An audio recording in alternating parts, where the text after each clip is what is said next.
Bismillahirrahmanirrahim. İlah Rabbi şrahli sadri ve sirri amri ve hlaqatan min lisani yefqahu qavli. Əziz Peyğəmbərimizdən bir rivayət vardır. Peyğəmbərimiz deyir, bir gün məsciddə namazdan qutarandan sonra özün tutur sahabələrinə belə bir sual ünvanlayıb. Buyurur ki, Ələ uxbirukum bişərarikum. Peyğəmbər buyurur dostlarına ki, mənim dostlarım, sahabələrim, istəyirsiniz sizə ən şər, ən pis insanlar kimdir, onları sizə açıqlayım. Qalu bəla ya Rəsulallah deyirlər, bəli ya Rəsulallah, kimdir onlar? Ən pis insanlar kimlərdilər? Peyğəmbərimiz belə cavab verir. Buyurur ki, Əl-məşşaunə bin-nəmimə Əl-müfarriqunə beynəl-əhibbə. Buyurur ki, söz gəzdirənliklə dostlar arasında təfriqə yaradanlar ən şər insanlardılar. Hədislərdə buyurur ki, söz gəzdirən şəxs beşə daxil olmaz. Söz gəzdirməliyin insan həyatına təsirlərinə bir də bundan ibarətdir ki, əxlaq alimlər buyururlar ki, bu pis əxlaqi dəyərə, o kəsi ki, bir dostların arasında, bir qonşu ilə qonşu arasında, bir qohum-əqrəbə ilə qohum-əqrəbə arasında söz gəzdirənliyi eləyər, bu əxlaqi dəyər əxlaqi rəzilə əxlaq hesab olunur, pis əxlaq hesab olunur. Zərərlərdən biri budur ki, bu insan beşi daxil olmaz.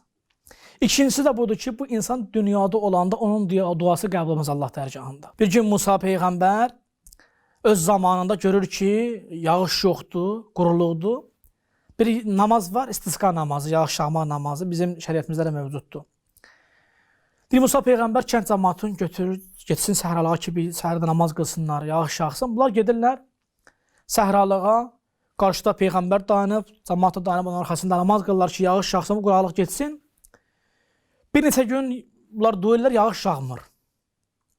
Cəmaat da Peyğəmbərin barəsində şübhə düşürlər. Çünki Peyğəmbərlərin duası Allah dərgahında, onlar müstəcəbat dəvadırlar. Onların duası Allah dərgahında qəbul olunan şəxsdirlər. Qayıdıb gəlirlər kəndə, Peyğəmbər narahat olur Musa Peyğəmbər. Və Allah ərz edir ki, ya Rəbbəl aləmin, cəmaat mənim barımı şübhə düşübdür ki, mən quraqlıqdır, cəmaatı getmişəm səhralığa ki, yağış yanmazı qılaq, yağış yağsın, dua ilə yağış yağsın, quraqlıq getsin. Ya Rəbbəl aləmin, yağış yağmır. Və cəmaat mənim barımı şübhə düşüblər. Allah tərəfindən belə nida gəlir Musa Peyğəmbərə. Musa, ged o kənd cəmaatına çatdır ki, duanın qəbul olunmamasının səbəbkarı sən Peyğəmbəri yox, sizin üstdə bir nəfər vardı ki, o namaz qılanlardan. O cəmaatın sizin arada söz gəzdirənliyi eləyir. Söz gəzdirənliyi elədiyi üçün sizin duanız Allah dərgahında qəbul olunmur. Musa Peyğəmbər gəlir kənd cəmaatına deyir ki, cəmaat, biz iki neçə gündə dua edirik ki, yağış yağsın, yağış yağmır. Allah tərəfindən belə bir xəbər çatdı ki, bizim içimizdə bir nəfər vardı ki, o şəxs söz gəzdirənliyi eləyir, ona xatirdir ki, bizim duamız Allah dərgahına girib çıxmır. Peyğəmbər bunu deyəndən sonra cəmaat hamı dağılışır. Dağılışandan sonra bir nəfər sonradan qayıdı gəlir Peyğəmbər, yəni deyir Musa Peyğəmbər, deyir bəli, deyir Musa Peyğəmbər. O söz gəzdirəni eləyən şəxs mənəm. Mən söz gəzdirəni eləyirəm dostlarımın arasında. Musa Peyğəmbər deyir ki, get onda istiğfar elə, Allahdan bağışlanmaq istə ki, Allah sənə bağışlasın, ta ki yağışda yağsın. Bu şəxs gedib tövbə eləyir, Allahdan bağışlanmaq istəyir, Musa Peyğəmbərin vasitəsi tutur Allahın arasında ki, Allah bunu bağışlasın.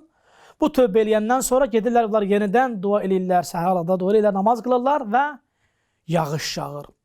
Bu rivayət biz ona çatdırır ki, görürsən bir dənə kiçik əxlaqı bir dənə dəyər insanın həyatında bu qədər mühüm rol oynayar ki, hətta insanın ibadətinin və itaətinin Allah dərgahında qəbul olmasına belə mane yaradar. Allahın verə izzəti zəlalı xatirinə Allah mütəala inşallah bizi dünyada ikən pis və rəzillə əxlaqı olanlardan qərar verməsin. Allah bir tövfiq versin ki, yaşadığımız müddətdə inşallah Allah deyən kimi fəzailə əxlaqla inşallah yaşayanlardan qərar versin. Esselamu aleykum və rəhmətullahi və barakatuh.